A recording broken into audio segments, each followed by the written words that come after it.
So I got married at 19, and I had painful sex for 13 years. 13 years. And the thing is I think a lot of people are like, oh my gosh, was it so awful? And it's not like it hurt the entire time. And it doesn't mean I didn't have good sex at different points. So it wasn't like awful always. So to me, I think it's just so important to talk about it because I've been open the whole time and I haven't actually found many girls that have had painful sex. I've only found like maybe 2 or 3 my whole time I've been married.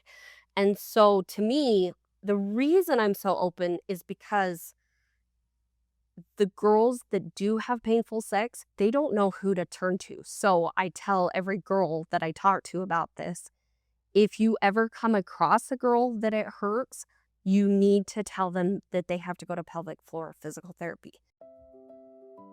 Millions of women are living with pain, discomfort, and silence, told that it is just a part of life.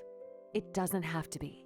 This is Healing at Your Core, where pelvic floor physical therapist Bree Allred brings more than 20 years of clinical expertise to the conversations women deserve to have. Real answers, real healing, no shame. And now, your host, Bree Allred. Welcome to Healing at Your Core. So today we've got Leilani Volkmann with us, and Leilani is very dear to my heart. She has experienced pelvic floor physical therapy, and I wanted her to come on and share her story to see the experience that it can be and to talk about the difference it can make in lives and to talk about I don't know. Sometimes people I think are hesitant to come in for pelvic floor physical therapy. Of course. So we'll kind of talk about that as far as just kind of normalizing it and giving that perspective. And I don't think anybody really can comprehend one, like what's the point? 2, what's it gonna be like? Do I really need it? All of that. Yeah. So yeah. Okay. Well, just introduce yourself. Tell people about you. Okay. Well, I'm very casual, so I'm like We're gonna just have I love a discussion Bree. on the couch. Okay, so my personality, my name's Leilani. I'm 37. I have 3 kids. They're super gaps. So I've got a 14, a 10, and a 4-year-old. No, she's 15. So, and then I'm a realtor. That's actually how I met Bree. Her husband and I worked together.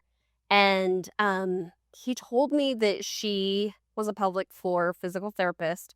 And I was like, I've been thinking about going to one. And he's like, she's awesome. And I'm like, well, is she? Let's see.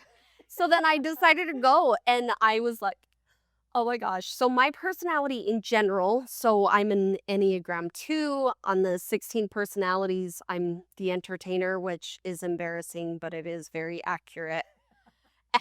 And then my personality in general, like when I'm picking an OB, in my mind, I know this isn't true, but in my mind, I assume all doctors will get the baby out. What I need is bedside manner. Like I need somebody to be like, it's okay, you're doing so great. And so for me, like I really am the most open person I've ever met.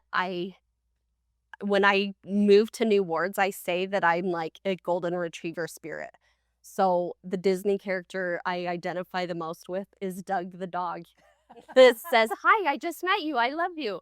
That truly is me. You are. I make friends. I agree. I find friends everywhere. And to my core, my belief is the more open you can be with people up front, the quicker you can become best friends. So like, I'm going to talk as if my best friend is here. So I'm going to say very open things, talk about clit and orgasms and like all the things. But in my mind, I'm like, that's why you're here. You came to find this podcast because you want all the details. Like, so this is how I talk with my best friends.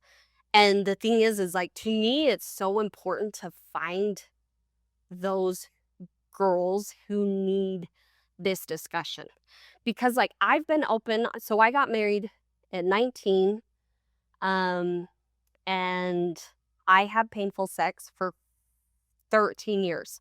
13 years. And the thing is I think a lot of people are like, oh my gosh, was it so awful? And it's not like it hurt the entire time, and it doesn't mean I didn't have good sex at different points, so it wasn't like awful always. So to me, I think it's just so important to talk about it because I've been open the whole time and I haven't actually found many girls that have had painful sex. I've only found like maybe 2 or 3 my whole time I've been married. And so to me, the reason I'm so open is because the girls that do have painful sex, they don't know who to turn to. So I tell every girl that I talk to about this, if you ever come across a girl that it hurts, you need to tell them that they have to go to pelvic floor physical therapy. Because like I literally had no idea. So I got my degree in psychology. And I was referred I went to an OB to get checked out. Like sex hurt immediately from the time I got married from then on. And so like I went to an OB and she told me it was all in my head because like even my premarital exam, like I was so smooth and so calm that the doctor was friends with my mom and she's like, has she had sex before? Because she is so calm. And I'm like, yes, I'm going to kill this. So amazing. And it wasn't like that at all. And so I was like, so I went to this other OB. She checks me out and she says it's all in my head. And I was like, I have a degree in psychology. And so that was so hard to hear because I'm like, well, that did nothing. Like, she's like, you just need to relax more. You need to use more lube and you need to just be more calm. And I'm like, I've tried all the things. I've tried it all. Like I would talk to everybody. I would talk to my friends. I would talk to my mom. I would get advice, go and try it, and nothing worked. So the reason I actually found out about Bree is because of social media. Like my social media started becoming more open or like It started listening to you to yes, having these conversations. I don't know, maybe. But like I literally didn't know pelvic floor physical therapy was a thing until about a year before I found you. So you had said it's been around for 20 It's been years. around for 20 years. So it did not get any publicity. Didn't get any publicity. No attention. Like I've talked openly COVID definitely and social media kind of opened up. Oh, really? Discussions. Like I started finding accounts about pelvic floor. And then I would watch the reels and it would be like, oh, if you're painful, da da da da da. And I'm like, oh my gosh, I think that's what I need. So then I found Travis, her husband, and he was like, you should go to her. So I did.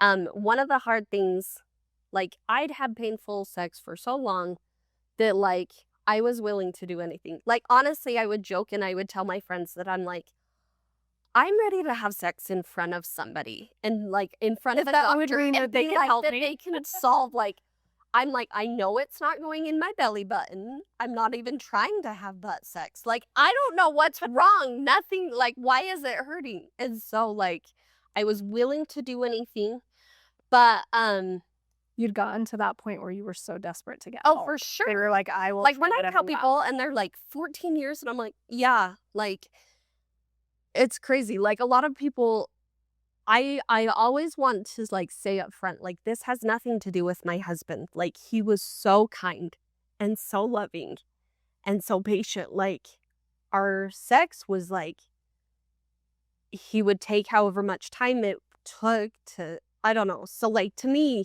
it is not a reflection of like an impatient, self-centered husband or anything. Like I don't think I could really have a kinder, more patient, loving husband.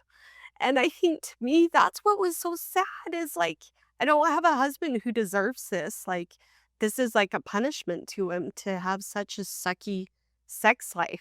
The solutions you've been given before was like, it's in your head. Yeah. Do more relaxation stuff. Use more lube. Right? Did you get other people telling you different things? Or like they would say different positions. I do know for me, I do have a tilted pelvis. Tilted uterus. Uterus. And so I was just always like, well, maybe it's that. And I did have all 3 C-sections, so I never, Because like, sometimes they'll got be like, made oh, just wait bigger. till after Yes. you'll have your first baby Yeah, and it'll so look it like that. wasn't that.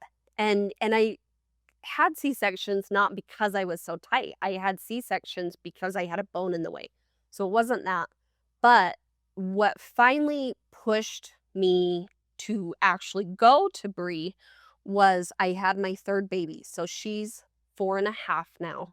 So I had her in January, and I think we started in like March or so.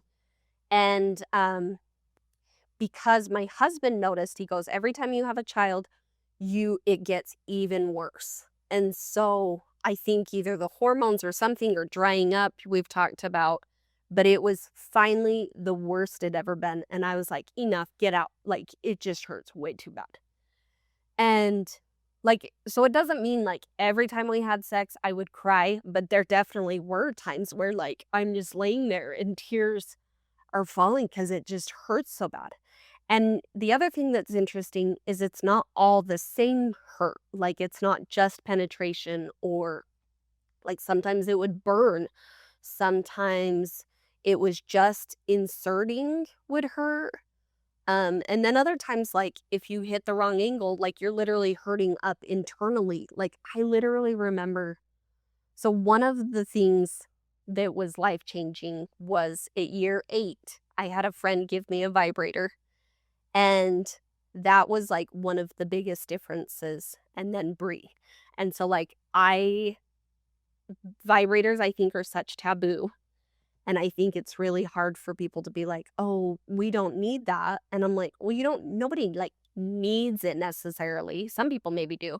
But like it made such a huge difference. So I remember, this is another point that I think needs to be brought up is, so I have an external clit and there's such thing as like an internal clit, right? Is there like a name for it? Well, there's Different anatomy. parts of the clitoris. Like there's what we typically think See, I externally don't as the know all this clitoris. stuff. You just shared. And there's the clitoris actually dives deep and has more to it, right? Okay. But then some people can get great stimulation intravaginally, and some Okay. people it's more they get better stimulation externally from the clitoris. It's actually the clitoris on both accounts. It's just, are you accessing it intravaginally or are you accessing it Well, I externally? still don't know how to access intravaginally. So, but like I had friends who they were like during penetration, they could have orgasms because it's getting stimulated that way. Yeah. I've never been able to do that. But the surprising thing is like I can have endless external orgasms with a vibrator. And that does not equal that I won't have painful sex. So I think that's really shocking when Kind I of a tell myth that people, it's like, oh, like I'm like, I can go constantly if my external clit is stimulated. Like, but you struggled still. but I still had painful sex. Yeah. And so like I think that is something that's like, really, that's even possible? No. Um So emotionally, where were you? How was this affecting your marriage? Did it like oh, it's just awful. Like, paint a little bit? I know we've got, okay, it's painful, but what were your feelings about yourself, about your, well, the the thing just is, what's kind of so paint a little funny- bit of a picture Yeah. where you were at that stage when you were seeking care. So what's interesting is, so now it's been 4 years since I got help. And it only took about 8 sessions, I think. Probably around there. So It was depends not on very the much. person, 8 to 12. Okay. So I remember thinking, if this takes a year of therapy, I don't even care. Like, it is better to be working towards that. If I could know that this would work, I would take however long it took. But it only took 8 sessions. But what's interesting is now that I don't have painful sex, I still don't even have like a high sex drive. And so you're like, where were you? And I'm like, I'm still in the same place mentally where I still feel like I suck as a wife because I'm not having it often. And like, I don't know, like that's like pretty much baseline. But like, I think as far as the emotions beforehand, I would get nervous. I would postpone. I would like, how do you have like I'm super touchy. I'm like probably the most touchy person I know. So I'm like, that's confusing to be like, I want to touch, but I don't want to initiate sex. And if we initiate sex, then I'm like really scared. And so it's like, What's it I going to don't know. lead to? And Yeah. And then it's like, well, I also don't want him to like, I don't know. I don't know that he and I have ever like actually addressed like how much I shut down or like his feelings, like if he's like actually been hurt. He's been really good because he never like manipulated me or to like, if you loved me, then you would have sex with me more. Like I don't know if he actually has that internally going on. I've asked him and he said no. But so I'm like, really, it's just all awful, emotional wise, what you're thinking like beforehand. Like, yeah, you just towards like, feel like crap. Hera do us. What's wrong with me? Yeah. Do you know what I mean? And then Well, and it's all of my friends, somehow I have only found best friends who have the highest sex drives ever. Like, like, I literally was naming them in my head as I was coming over, and I'm like, all of my closest friends desire it daily. And I'm like, I'm happy if I have it like once a week, like, if that. Like, which my is a husband whole will other watch this discussion. and he will be like, are you kidding me? Like, Like, it's a whole other discussion a little we bit to have where a month. pelvic floor physical therapy is doing a great job at addressing the physical side of things. Yes. But there is still, and there's some brain body connection that we're working with your Yes. nervous system to be safe to allow Yeah. things to be where we want them to be. But it's also still that it's like the brain is a big component in Yeah. what's happening in the sexual response and the desires and things there. And that's, I'm like, we'll have some other guests on too that are going to talk from that side. Yeah. That can help. So it's like if you're a high desire versus a low desire partner and how that affects things, and then also how the pain can play into that as well. Well, so one thing, I can't remember what you call it. Do you call it caveman brain? Mhm. Okay. So one thing that I like, when you start with her, there's a questionnaire that's evaluating where you're currently at. And one of the questions was, does it hurt to insert a tampon? And my answer was like, no, not at all. Like, you just shove it in and you get in and like on with your day.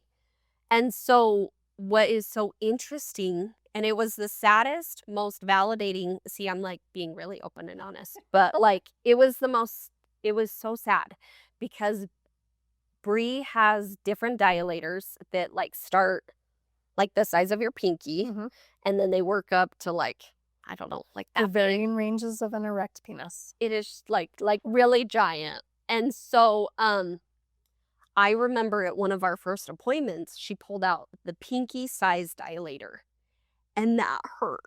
And I remember being like, okay, this is so validating that no wonder why my husband, that's like way bigger than that, is going to hurt if this size hurts. So the other thing that I always tell my friends, if they're going to go to a physical therapist, is, for me personally, it was important that I went to Bree, who actually used her finger instead of just actual dilators, because what would happen is with the caveman brain, do you want to explain what that means? Yes. So nervous system plays into responses in our body. And sometimes the brain will be the primary driver and sometimes the body will be the primary driver, but then they feed a cycle. So your caveman brain's job is to scan for survival risk, right? Its job is to keep you alive. It's to protect you from danger. And so it's like, yep, that's going to kill me. We're going to shut that down. Oh, that's good. That'll keep me alive, right? And allows and kind of really filters things from like, can I survive this? Pain generally from that caveman brain will stimulate a protective response because pain means bad, something's getting damaged, or the brain perceives it that way, so it will elicit a protective response. So when we're talking about your caveman brain and painful intercourse, we say, okay, insertion causes pain. What does the caveman brain say? That's probably going to kill me, or at least doesn't feel good, right? And so that it protects against it and creates muscle responses to prevent that from happening. So what was so surprising to me was, in my mind, in my logical mind, I thought like, oh, it's not that bad. Like, I'm able to have sex. I have talked to some girls that they can't even insert a tampon. And I was like, well, I'm not that bad. Like, I know I'm not as good as all my friends that are like having it 3 times a day. So, like, obviously, like, I'm not as good. I just need to keep pushing through. It'll be fine. But what was interesting, and the reason why it's so important that you find a therapist that uses their finger, is when she would insert her finger with a glove on, I would tighten up immediately. And she would be like, okay, you need to release. And I'm like, I tightened? Like, I had no idea. Awareness. I had no idea. Yeah. Like, to me, it was completely disconnected. Like, I had no idea if I was like resting, standing tight. So that was one thing that was really interesting, is one of our very first things that we worked on was learning how to even loosen. Like, everybody always talks about Kegels and like tightening. And they're the answer for everything. Yes, everybody just thinks you just have to do Kegels. No, that's not what I needed. I had to learn what the opposite of a Kegel is. So like, we would talk about how like your pelvic floor is here. And I remember at the very beginning when I learned how to loosen, like, it would come down forever and ever. Like, you would call it an elevator. And at the very, like, I could literally, once I was finally in tune, I could tell, like, when I'm just standing there, like, sometimes, like, you'll hold your breath, or like you suck in your stomach while you're standing or whatever. Like, I would just stand with my pelvic floor tight. And so at the end of our treatments, like, I would only like just barely release and it would be done. And so like, that was really fascinating to me, that like my resting states, or like another example is like a lot of people have their shoulders up high and you're like, Kate, release. It's okay. Yeah. So that's what I always tell my friends now currently. Like, if you think you might have a tight pelvic floor, just start learning, like, doing the opposite of a Kegel many times a day. Like, you had me do it like every hour, just to like start getting in contact, or To kind of where you said like you were totally disconnected from that area of your in body. order to It's like connect to back. reconnect it back and then almost retrain it. Like, this is actually where we should be resting. Is Not just up like here. ready. Yeah. So that was important. Yeah. Okay. Let's talk a little bit about, and I'll just kind of touch base on how your nervous system plays into this, right? Sometimes going to see doctors can be a little scary, right? And we are talking about things that a lot of people don't talk about. Bree. And like, we're so good. I know. But it is that idea of like your nervous system, your brain has to feel safe. And Sure. I'll give people, I guess, a little different description of the caveman brain like we were talking about. I always say that the brain's on scary movie mode. Yes. So if you've watched a scary movie, yeah, that's a good way to. like if you do it at night, especially, right? And then you're like, what was that noise? And you're like, what was that? So you're like on edge. You like hear everything. You're hypersensitive. You're like hyper aware of everything that's happening. When it's like, if you haven't watched a scary movie, you're just doing your thing, right? You're falling asleep, or you're doing whatever. I call it being on rope's end. Like, any little things can set you off. Just sets it off. And I think that's a great explanation for like, I'm like, it's the brain in combo with the body responses, but it's like the brain's hyper aware of anything being around that vaginal area, whether you logically know it or not. And it will respond by being extra jumpy and then kind of protecting against that fear or that, do you know what I mean? Perceived threat. So getting the nervous system to kind of calm down. And then we can do that from the muscle size to muscle side as well. Safe. Like, one thing that you would do, I forgot about this, but now that we're talking about it, is you would insert your finger and I'd freak out. And then you'd be like, okay, see if you can calm down. And it took a while to learn. And then I would release and you would be like, okay, so we have to honor our body. I'm going to pull back out. When you're ready, we'll redo it again. And then it's like your body, you're gaining trust and helping your spirit know, like, I'm going to listen to you. I'm not going to force you to do something that you don't feel unsafe. Because if you push through and you force through, what does the brain then say? I sent you a Reinforce. danger signal. You didn't listen. Yep. And now I'm going to reinforce that protective response even stronger. So you have to kind of, it's this, and I even tell people, I'm like, you're doing this even with your own inner caveman brain, right? Yeah, You're like, sure. I hear you. I see you trying to protect me. And now I'm going to say, okay, I hear you. We're listening. And we're going to try this and see if we get a different response. And then the inner brain's like, oh, that didn't hurt as bad. Okay, I'm trusting you a little bit because you listened to me. I was willing to give a little bit. And then you create a different experience that then feeds a different cycle.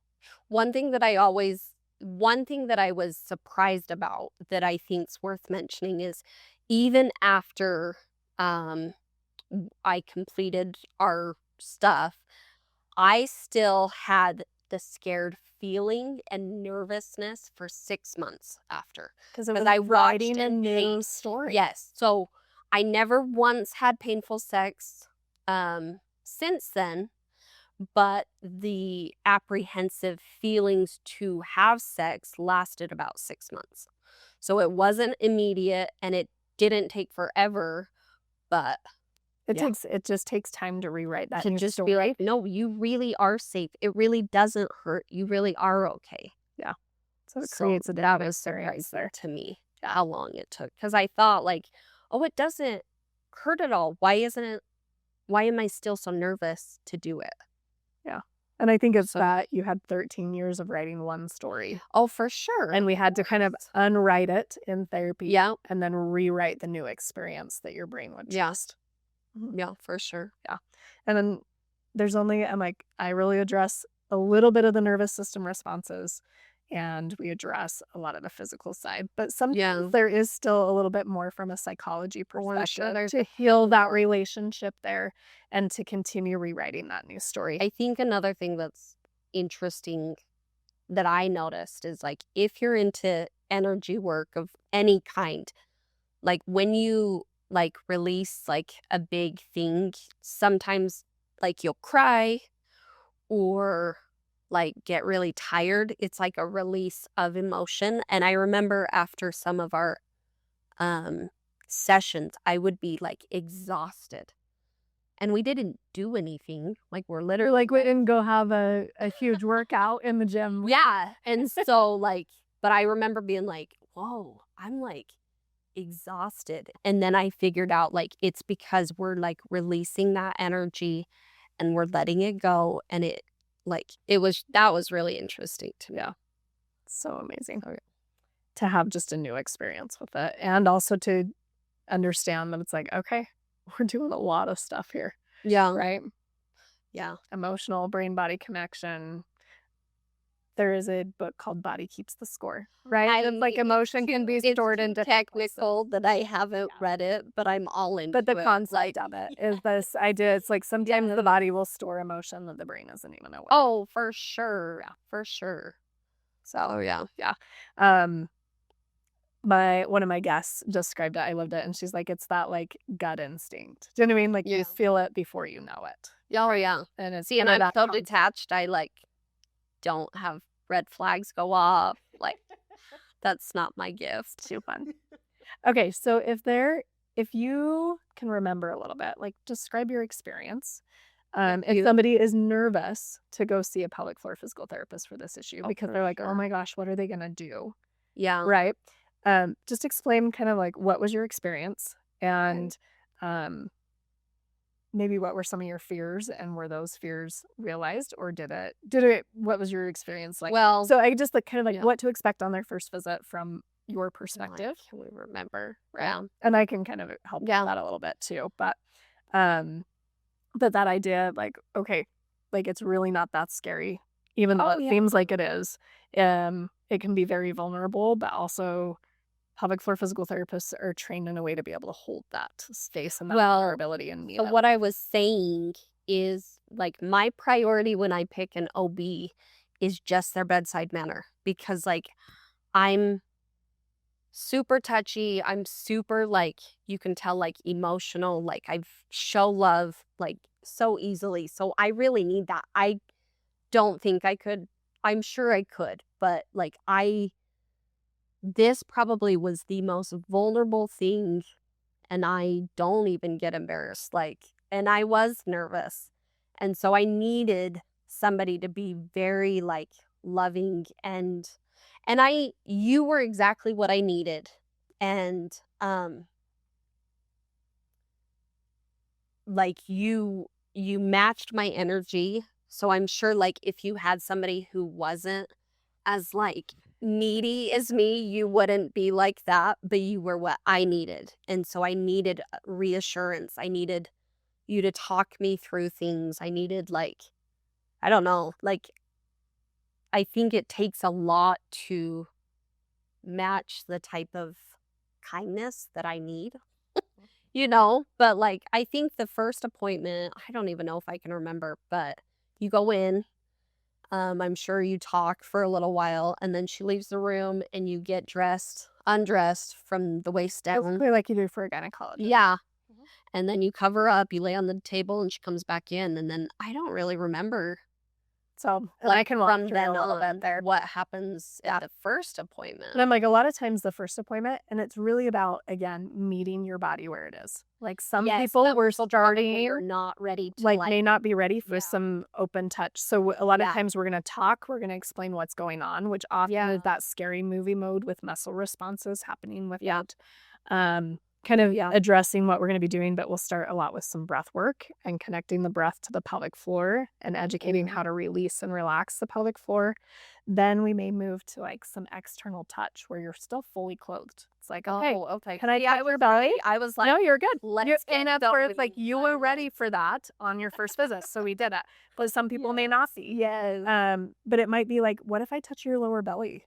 And then what responses do you have? Some people get nauseous and they're like, I don't feel good. And we can feel tension there, so we can work through that. Or so it's really about meeting your body where it is again, because if we force anything, we get a body resistance. Making progress. So we're building those trusting relationships, and it can be there. So it's about meeting your body where it is. Yeah. And then eventually the goal, if we're trying to have some penetration, whether that's using a tampon or participating in intercourse or doing having a pelvic exam for health reasons that you're struggling with, it's about meeting the body where it is. It's getting some external touch to the vulva and vaginal regions, and then slowly progressing with some graduated insertion, meaning that the dilators may come in. We're going to start something small and light.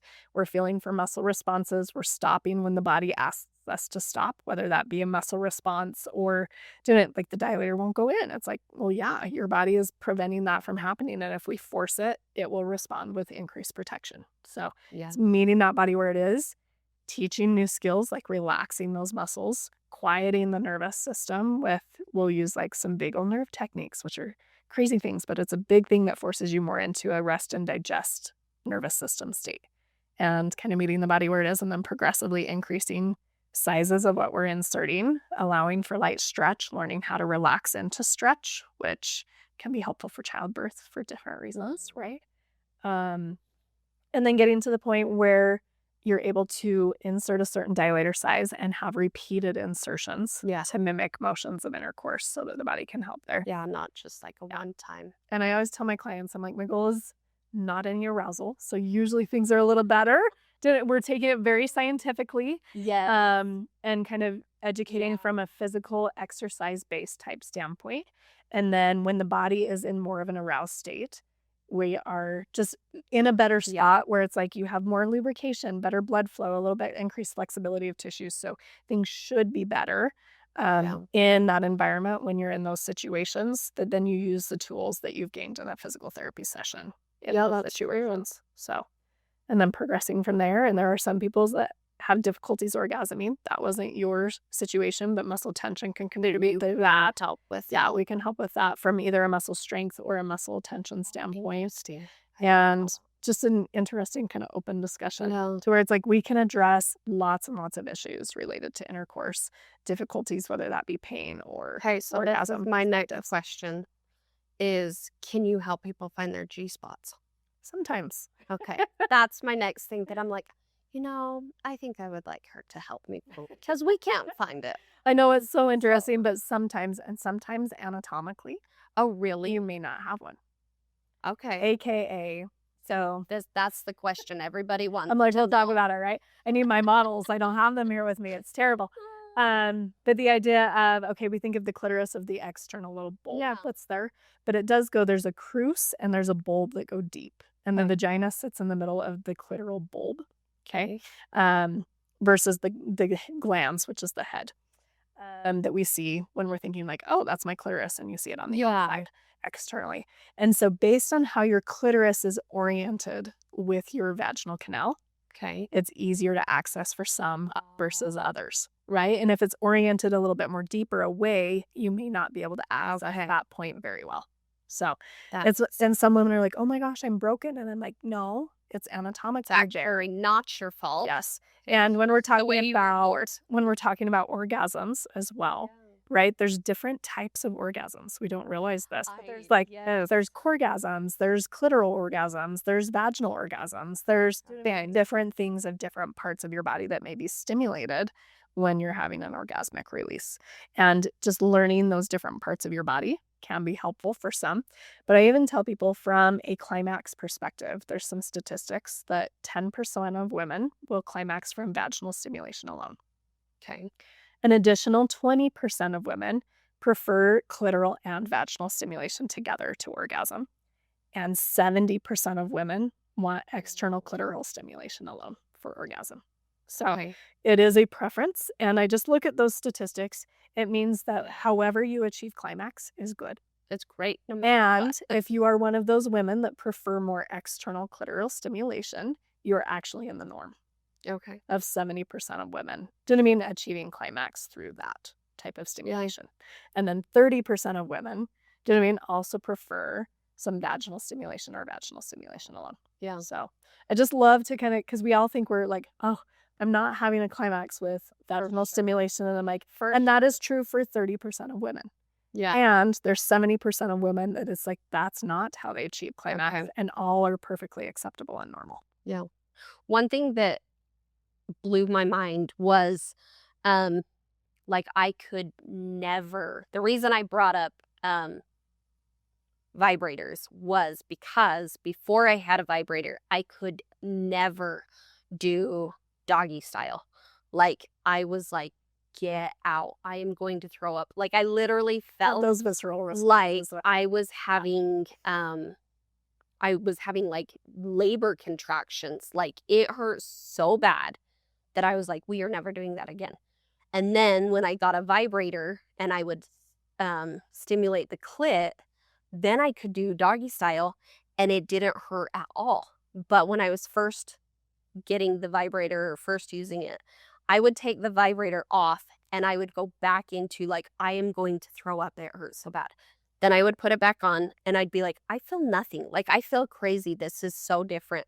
And I had a nurse friend confirm or deny, but I had a nurse friend who said when the clit is stimulated, your like organs will like move out of the way because it knows what it's doing and it's trying to like, is that true? There's for some and for others not. But this is where I'm like, it's so hard that it's a normal. Do you know what I mean? There's a whole normal. I just think it's good to know whether it is. Part of arousal is that the uterus will lift and the vaginal canal will lengthen. Oh, interesting. So yes. And so when you're having some clitoral stimulation, your body was probably allowing for increased arousal and a little bit more of it. Because I was like, I could never do that. And then now I'm like, that's my favorite one. It is so crazy how different, like, but like if you're, for me, like I needed the vibrator so that I could be aroused while he's in, because it's not like getting stimulated if he's back there, you know?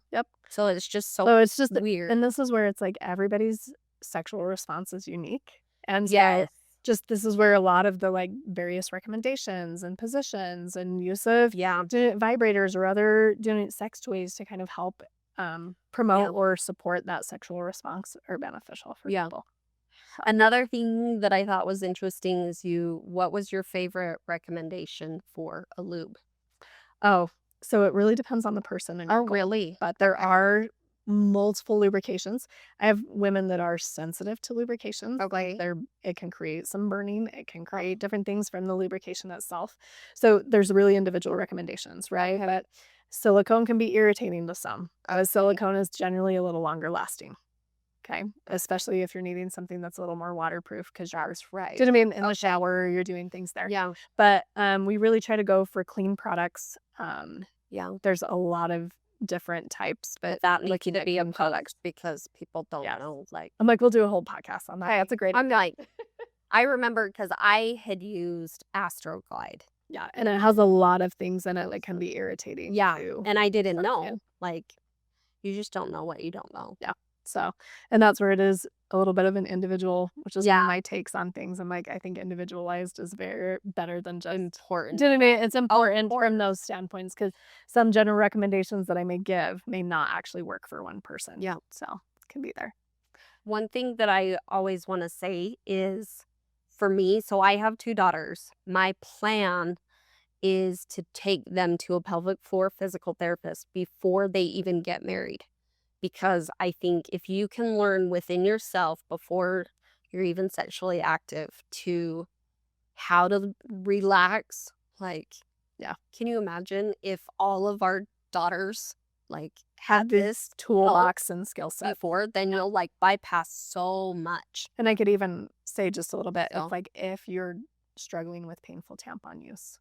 Yes, That might be a first sign. that I have So like, found. okay, if that might be a first sign that your body is struggling with some pelvic floor muscle dysfunction, and it'd be Well, good like to I think look so at that. for me, any time I'm going through something hard, whether that's mental health, like depression, anxiety, or this, like my mentality is you just suck it up and you deal with it. And if it gets really bad, then I'll address it. And it's like I went 13 years, like, and I did try to get help, but People didn't know where to send you. yeah. Yeah. And so I'm like, I think like even if you have like saying pain with inserting a tampon, I'm like, well, like, does everybody have like some slight pain?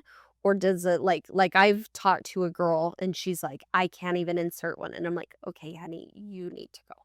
But like Sometimes for me, proper I can education. insert, Yeah. you know. Yeah. And that's where I say sometimes it's proper education on how to use a tampon, a little bit of education on how to relax the muscles. But I would say if after the first several times, I mean, like maybe your first 3 to 6 months of periods when things have regulated. Yeah. And it depends on the severity and what are your needs and how big are your desires to do this, right? Sooner could always be beneficial. Yeah. But there is those things where it's like, well, if it's still persisting after 6 months, for sure. you should be like, and I think that's good to have like a baseline of like anytime something lasts longer than this amount, then I get help. Yeah. Like whether that's mental health or Yes, I agree. physical. Because I think I'm fine. It's fine. It'll get better, but it doesn't. It's like we just ignore it and it doesn't Yeah. actually. Well, that's at least how I operate. So Yeah, to where it can for be that. sure. Okay. So if you were talking to your younger self, do you know what I mean? Yes. And what would you say to her? What would you to encourage her? So, or you've got your younger self, do you know what I mean? Out here listening to this podcast, what would you want her to know? What would you encourage her? Well, first off, just so anybody who does watch this, I really do mean it. Like I am as open as possible. I think they're going to link like my Instagram and my Facebook. Like if you do feel alone in this topic, you can for sure message me. We can become friends. We can talk on Marco. We can talk on the phone. We can just chat back and forth because I think you feel very alone. You don't know who to talk to. Like I've talked to girls that they're like, I haven't even told my mom.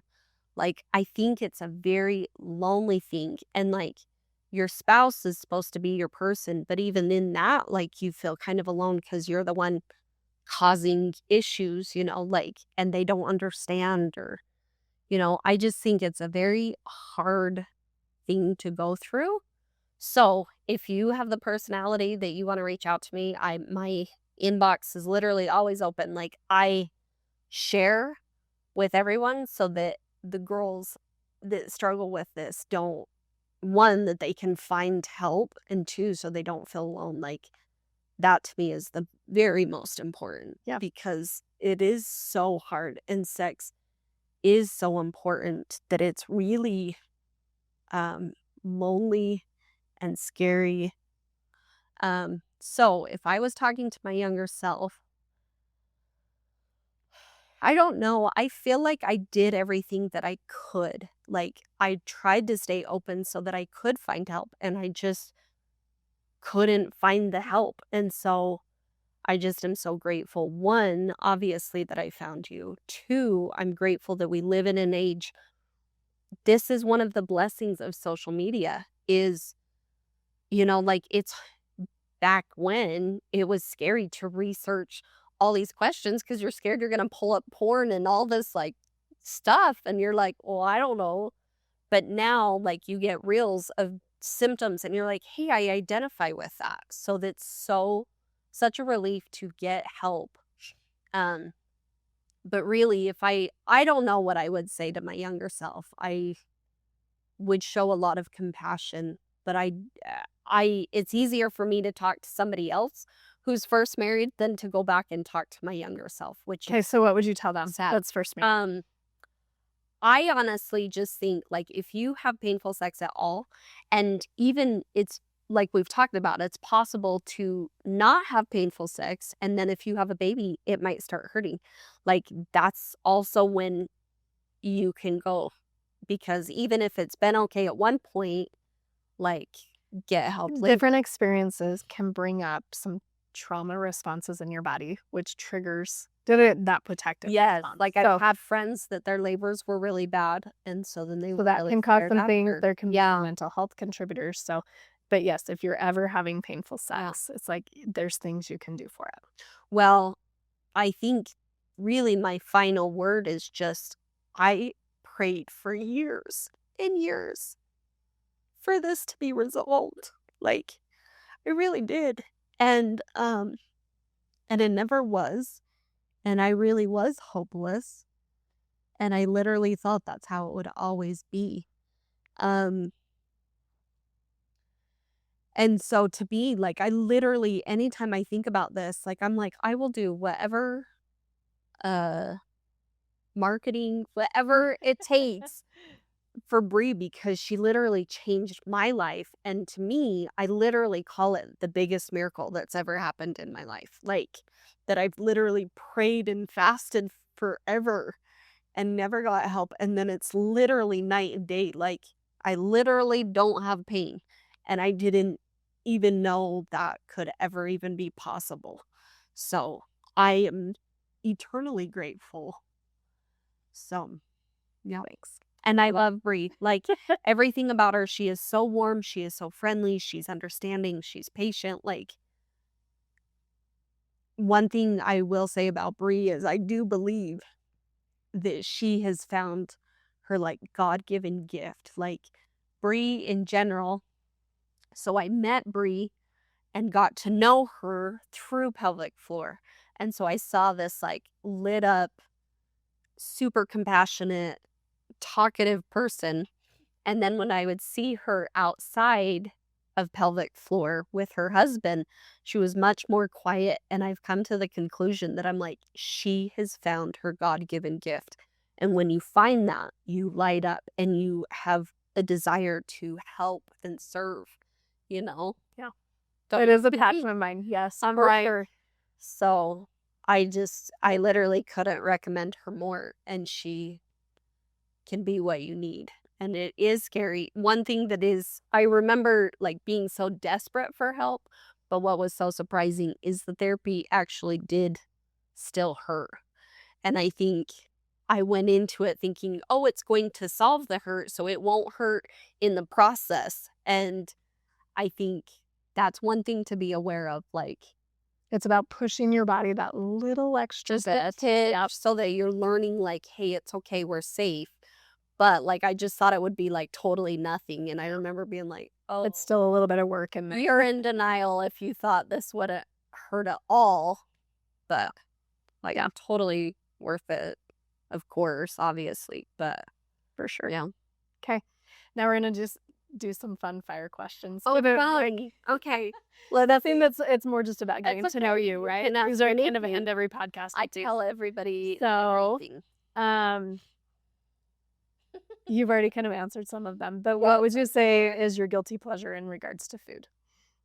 Oh, I love sugar.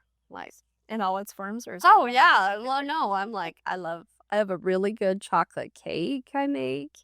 I love cookies. I'm like, you So name good. it. I have Peachios, chocolate covered cinnamon bears. I don't know, peanut butter or not. No, my husband loves peanut butter M&Ms. I love peanut M&Ms. I love all sugar. That's why I am the weight I am. You're beautiful. Stop it. I can be beautiful and the weight I am. You tell me your guilty pleasure in regards to time, I how you spend your time. feel like I just am very slothful. Like I just sit and scroll. That's like, but my husband and I, our favorite thing to do is we love movies. Like we go to movies that, see, like I've talked about clits and orgasms, and this is the part that makes me most embarrassed, is the part where I'm like, so some people will go to like double headers for their kids' softball and baseball games. We go to double headers where sometimes we'll go to like 2 or 3 movies on a Tuesday on the cheap movie days. So like, awesome. people are like, I haven't gone in 6 months. I'm like, okay, you're not my person. I can't identify. Like, we just love going You to love movies. going to movies. It's so great. See, I'm more embarrassed about that. You shouldn't be. So funny. Okay, well, thanks for joining me today and for being vulnerable and just telling your story. Always. I think so many women are going to relate to this, and I hope it helps someone. Well, and if they don't relate, which we hope you don't relate, the point is the knowledge makes it so that if you ever come across another girl in your life, you can actually know what to tell them. Yeah. Like, we hope nobody relates to this. Like, Yeah. but there are girls, and we want to I find want them to be able to find help and to be able to look into pelvic floor physical therapy and change for this sure. experience as well. for sure. Yeah. Well, thanks, Leilani. Okay, I love you. Love you. I love her. And you will love her. Everybody that goes to you, I'm sure, loves you. Well, thank you. So, yeah. You're sweet. Thank you. Thanks for joining us for this episode of Healing at Your Core, and we're looking to help you heal your core. Millions of women are still waiting for someone to take their symptoms seriously. You found this show. Share it. New episodes of Healing at Your Core release every week. Evidence-based, non-surgical, and built around one belief: you do not have to live with this.